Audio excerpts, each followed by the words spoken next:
Good morning from Indonesia. Warmest welcome to KHotelier CC.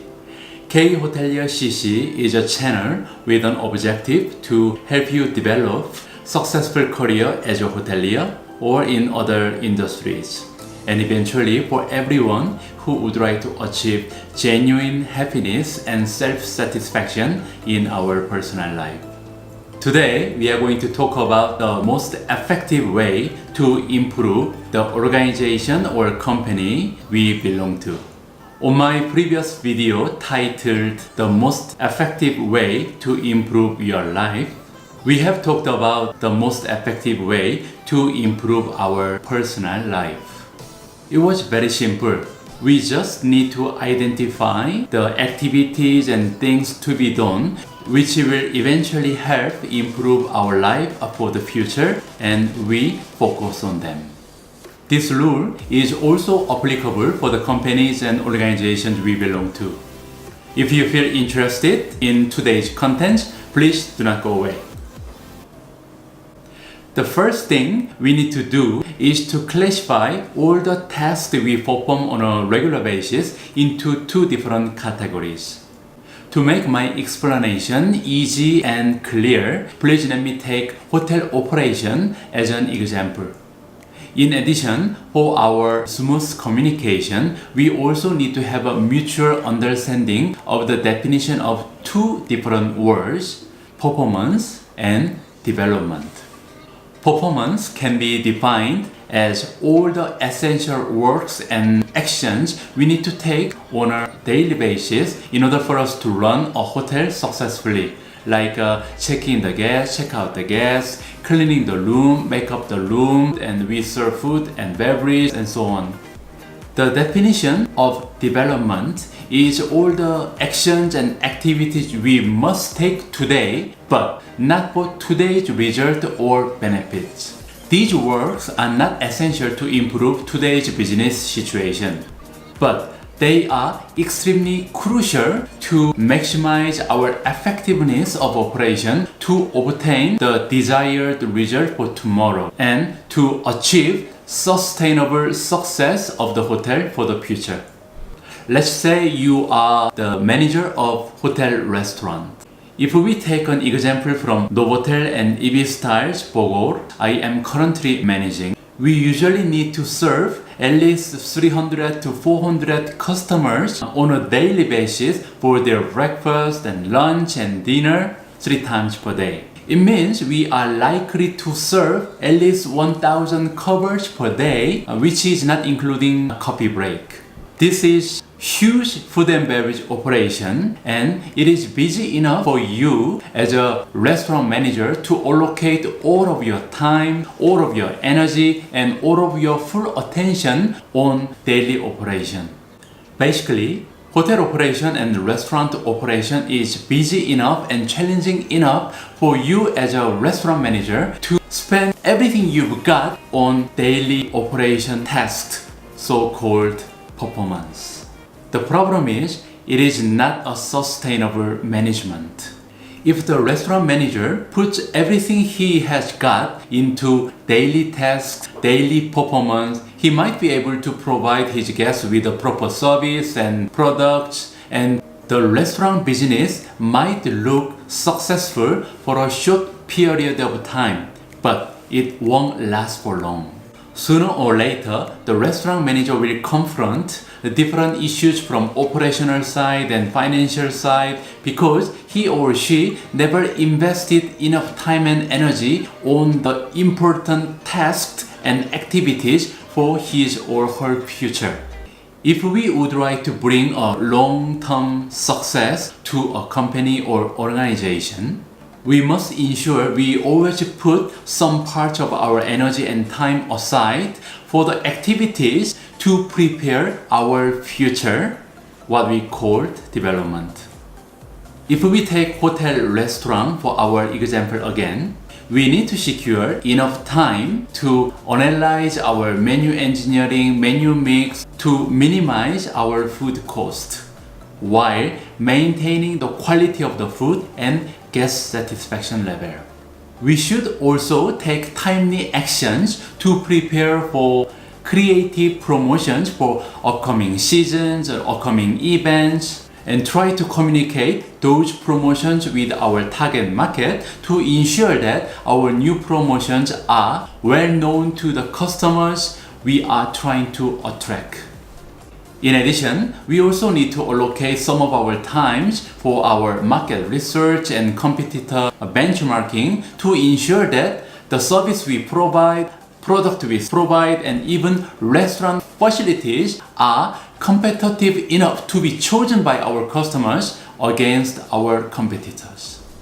Last but not least, we also need to spend our time and energy on a regular basis to visit and review our team's roster, individual performance, training needs, the condition of the equipment they're using to maximize the team's morale and motivation level. In summary, it is very crucial for the manager or person in charge of one business unit to manage his or her time and energy efficiently so that they can utilize them and focus on something important from a long-term perspective. And eventually, this kind of approach on development side will have a huge impact on company's success in the near future. In theory, many of you are already aware of what I have just mentioned up to this stage. However, unfortunately, reality is always different to the idea. Every day, we find ourselves opening the email box as the first thing in the morning and try to clear the inbox, which will never stay empty anyway with the newly incoming emails. You are not alone if you feel like you are spending the majority time of your day on something you feel like you have to do but not very important, such as responding to the hundreds of text messages, replying to emails to say thank you well received, signing all the documents without even looking at them properly, that sort of things. One thing we do not realize here is that when you are responding to the text messages or emails, you are basically working for other people, not for yourself. All the responses you are trying to provide for other people are for their inquiries, for their requests, their information, for their needs, for their own benefits, not for yourself. So, why are you so desperate to finish those work first? My advice here is the same as personal life. If we would like to improve our company, our business, our organizations, we need to cultivate a company culture to carry out a task that matters first. Then, how can we make sure we do something important first? All of us have already learned it, and it is called Daily Schedule Planner. Like a book title, all I really need to know, I learned in kindergarten. Only problem is as we become grown-ups, we never use something we learned when we were very young. If you think daily schedule planner is for students or young kids and children, please think twice. This is a very simple but powerful tool, and your daily life at work will become much more productive and time efficient if you utilize this daily schedule planner on a regular basis. Let me share my own daily schedule planner with you. This is the one I use on a daily basis to manage my daily schedule. So as you can see, different day of the week, I have blocked different time of the day with the different schedules, with a different color according to the importance of each task. So the ones blocked in black is the top priority for me. So every morning between 6:30 until 8 o'clock for 1.5 hours, I have allocated 1.5 hours for YouTube shooting and editing so that I don't miss any YouTube uploading on a daily basis. Every Wednesday from 5 p.m. for 1 hour, I have allocated 1 hour for our daily flash mob So basically, I invite all of my team members to join me to learn dancing together. We release the stress and we have opportunity to do some team building and have fun together. I also have some hours blocked in black on weekends. This is for my kids. So I ensure that I always secure at least 2-3 hours for Saturday and Sunday for my time with the family and kids. And weekend afternoon, I also have a couple of hours blocked for my own development. And in this occasion, I utilize this time for Bahasa Indonesia learning. So you can see that the rest of the week have been blocked with a different color. Second priority from my schedule is yellow color. Every Wednesday, I secure 3 hours to have a Novotel and EV's management team strategy meeting. Every Friday, I also have blocked 3 hours for a sales and marketing and revenue management strategy meeting. One important rule is you should not cancel these important schedules for something less important. If I may give you some tips for implementation side, you will have a much better chance to stick to your daily schedule planner if you share your planner with rest of your team. In my case, I have at least 20 team members visiting the GM office on a daily basis for different documents validation and approval process.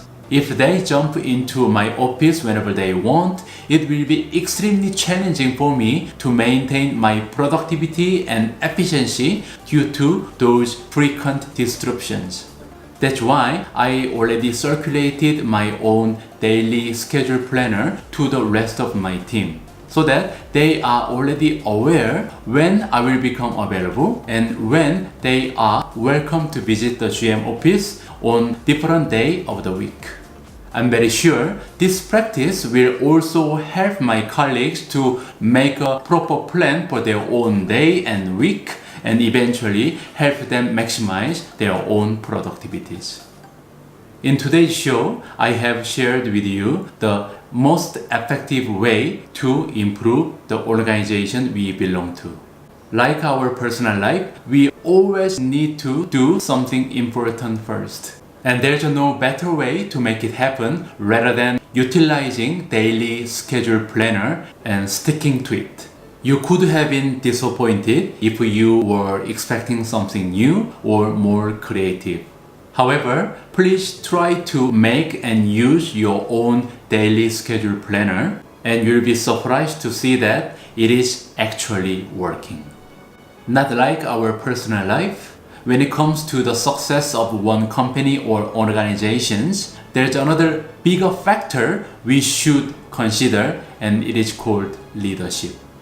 On today's video, we didn't talk about leadership. We only talked about the technical side of management for your information. I will find the opportunity to share my experience and my philosophy about leadership in the near future. Thank you very much for joining me for today's show. And please do not hesitate to subscribe KHotelier CC if you look forward to the next one. I wish you all a very happy and productive day ahead. Bye bye.